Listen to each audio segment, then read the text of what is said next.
प्रिय विद्यार्थियों, नमस्कार।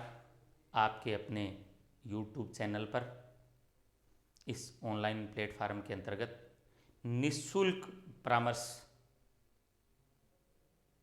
के लिए आपके बीच एक बार फिर उपस्थित हैं। पिछले वीडियो में आपने 1773 का रेगुलेटिंग एक्ट पढ़ा। उसके बाद आज का हमारा टॉपिक है 1784 का पिट्स इंडिया एक्ट। पिछले वीडियो में हमारा एक प्रश्न था कि एकमात्र ब्रिटिश सम्राट जो भारत की यात्रा पर आए थे, बहुत सारे विद्यार्थियों ने कमेंट बॉक्स में अपने उत्तर भी दिए थे, कुछ विद्यार्थियों के सही भी थे। जॉर्ज पंचम एकमात्र ब्रिटिश सम्राट जो भारत की गुलामी के समय भारत की यात्रा पर आए थे, जॉर्ज पंचम। दिसंबर 1911 में दिल्ली दरबार के अंतर्गत पिछले वीडियो में बात चली थी, तब यह प्रश्न बीच में छोड़ा था। अब हम आते हैं आज के हमारे टॉपिक पर, पिट्स इंडिया एक्ट 1784। जैसा कि आपने पढ़ा था, रेगुलेटिंग एक्ट 1773 1 जनवरी 1774 को लागू किया गया था। उसके बाद ब्रिटिश संसद में 1781 में एक्ट ऑफ सेटलमेंट, एक एक्ट था, एक्ट ऑफ सेटलमेंट 1781 में ब्रिटिश संसद में पारित किया गया था, जिसका मुख्य उद्देश्य था रेगुलेटिंग एक्ट 1773 की कमियों को दुरुस्त करना, या यूं कहिए रेगुलेटिंग एक्ट 1773 की कमियों को दूर करने के लिए एक्ट ऑफ सेटलमेंट 1781 पारित किया गया था। उसके बाद पिट्स इंडिया एक्ट 1784 पारित किया गया। पिट्स तत्कालीन समय में ब्रिटिश प्रधानमंत्री थे, इसलिए इनके नाम से पिट्स। और तत्कालीन समय में बंगाल में ब्रिटिश ईस्ट इंडिया कंपनी के गवर्नर जनरल, जो कि 1772 से ही चले आ रहे थे, वारेन हेस्टिंग्स थे। कौन थे? Warren Hastings. जब पिट्स इंडिया एक्ट 1784 पारित किया गया, उस समय ब्रिटिश प्रधानमंत्री थे पिट्स, वह बंगाल में ब्रिटिश ईस्ट इंडिया कंपनी के गवर्नर जनरल थे वारेन हेस्टिंग्स। अब इसके बाद आते हैं हम पिट्स इंडिया एक्ट 1784 की महत्वपूर्ण और खास बातें क्या थी। सबसे पहल इसका मुख्य उद्देश्य क्या था, यानी पिट्स इंडिया एक्ट 1784 क्यों पारित किया गया, क्या इसका उद्देश्य था? तो उद्देश्य था ब्रिटिश संसद द्वारा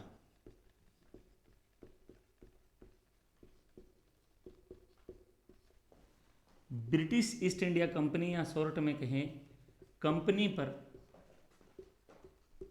अपना या अपने प्रभुत्व में वृद्धि करना, या यूं कहिए अपना प्रभुत्व जमाना, या यूं कहिए ब्रिटिश ईस्ट इंडिया कंपनी पर ब्रिटिश संसद द्वारा शिकंजा कसा जाना, इसका मूल उद्देश्य था पिट्स इंडिया एक्ट।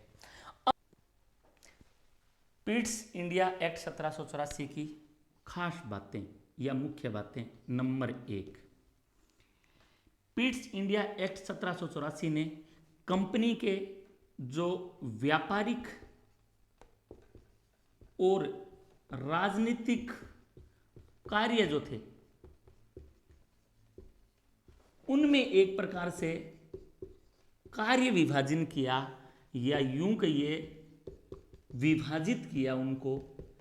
1773 के रेगुलेटिंग एक्ट द्वारा ईस्ट इंडिया कंपनी के रेगुलेशन के लिए बोर्ड ऑफ डायरेक्टर, या यूं कहिए निदेशक मंडल बना हुआ था, जो कि कंपनी के व्यापारिक या वाणिज्यिक कामों का अधीक्षण करता था, रेगुलेशन करता था, नियंत्रण करता था। साथ ही साथ कंपनी के राजनीतिक कार्यों के, कंपनी के पॉलिटिकल इश्यूज के रेगुलेशन के लिए बोर्ड ऑफ कंट्रोल का गठन किया गया। कब?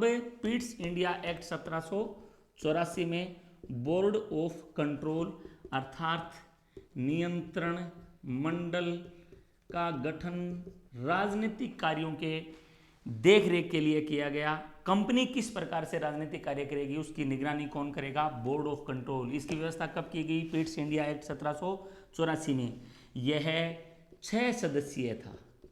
इसमें 6 सदस्य हुआ करते थे और इसका जो अध्यक्ष होता था उसकी एक शर्त होती थी, बोर्ड ऑफ कंट्रोल का अध्यक्ष ब्रिटिश संसद का कोई सदस्य होता था। ब्रिटिश संसद का कोई सदस्य, यानी नियंत्रण मंडल का ब्रिटिश ईस्ट इंडिया कंपनी के नियंत्रक मंडल का अध्यक्ष बनने के लिए पहली शर्त क्या थी? ब्रिटिश संसद का सदस्य होना चाहिए वह व्यक्ति। कालांतर देखिए, इस प्रकार से व्यापारिक और राजनीतिक कार्य विभाजन जो था इसको द्वैध शासन कहा गया। यह एक प्रकार से द्वैध शासन के शुभारंभ का अवसर माना गया भारत में कंपनी के द्वारा भारत में, और यह व्यवस्था 1858 तक चली। 1858 में बोर्ड ऑफ कंट्रोल को भंग करके इसकी जगह भारत सचिव का पद सृजित कर दिया गया और जो बोर्ड ऑफ कंट्रोल या नियंत्रक मंडल का जो अध्यक्ष हुआ करता था उसे ही भारत सचिव बना दिया गया। तो इसलिए अच्छा प्रश्न बन जाता है कि कब भारत सचिव पद की व्यवस्था करी गई, भारत सचिव किसे बनाया गया, नियंत्रक मंडल में कितने सदस्य होते थे? तो 6 सदस्यीय नियंत्रक मंडल की व्यवस्था पिट्स इंडिया एक्ट 1784 में की। इसके बाद नंबर 2, गवर्नर जनरल की जो कार्यकारी परिषद थी उसमें 1773 के रेगुलेटिंग एक्ट द्वारा सदस्यों की संख्या 4 हुआ करती थी। तो पिट्स इंडिया एक्ट 1784 द्वारा गवर्नर जनरल की कार्यकारी परिषद के सदस्यों की संख्या 4 से घटाकर 3 कर दी गई। 3 इसलिए कर दी गई, पिछले वीडियो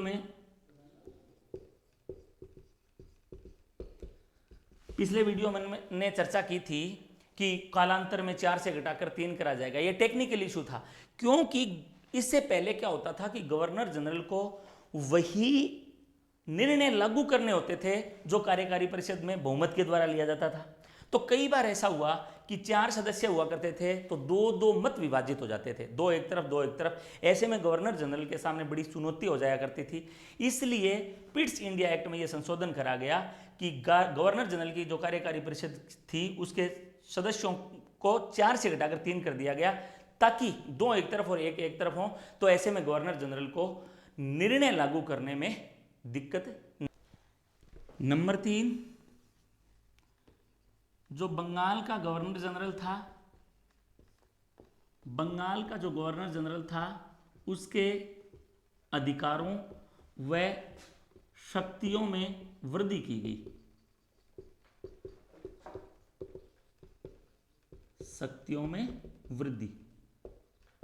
और जो प्रांतीय सरकारें थी या यूं कहिए प्रांतीय जो शासन थे उनके लिए अनिवार्य कर दिया गया था कि उनको कंपनी के द्वारा स्थापित रूल रेगुलेशन मानने होंगे। तो एक प्रकार से गवर्नर जनरल व कंपनी के अधिकार व शक्तियों में वृद्धि करी गई। किसके द्वारा? Pitt's India act 1700। Number 4, Pitt's India act 1784 के द्वारा यह व्यवस्था की गई कि भारत में कंपनी का जो क्षेत्र था उस कंपनी के क्षेत्र को एक नाम दिया जाने लगा। कंपनी का जो क्षेत्र था उसके लिए एक नाम हुआ ब्रिटिश आधिपत्य का क्षेत्र, जो कि भारत की गुलामी के संकेत थे। ब्रिटिश आधिपत्य का क्षेत्र डॉक्यूमेंटली नाम सबसे पहल कब दिया गया? पिट्स इंडिया एक्ट 1784 के द्वारा दिया गया। साथ ही साथ ब्रिटिश सरकार को भारत में कंपनी के प्रशासन व नियंत्रण के संदर्भ में अधिक से अधिक अधिकार दिए गए। या यूं कहिए अधिकाधिक अधिकार दिए गए।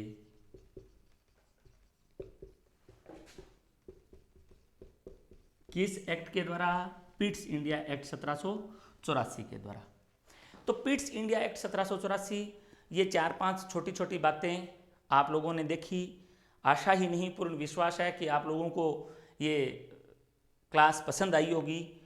हम आपसे निःशुल्क परामर्श के अंतर्गत ऑनलाइन प्लेटफार्म पर वक्त बेवक्त मिलते रहेंगे। अगले वीडियो में अपन 1793 का चार्टर एक्ट फर्स्ट व 1813 का चार्टर एक्ट सेकंड, इस पर चर्चा करेंगे। तब तक आज्ञा दीजिए। नमस्कार, धन्यवाद।